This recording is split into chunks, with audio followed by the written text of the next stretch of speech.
I love doing it. I mean, the first year I did this, we raised $42,000. It was minus 15 to minus 20 every day.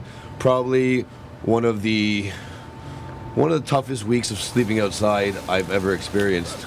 And the generosity of the Montreal community was so touching that I came back year after year to try and organize this.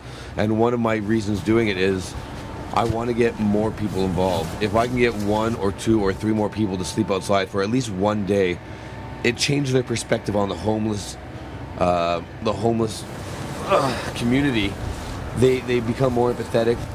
I've had people just one night go, you know what, I actually understand it. I didn't realize it before, but it's not easy doing what they do.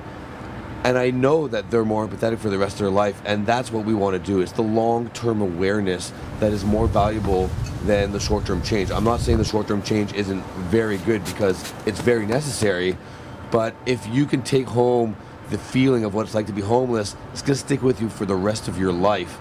And that's kind of what we want to do, so that we can slowly evolve and help the situation.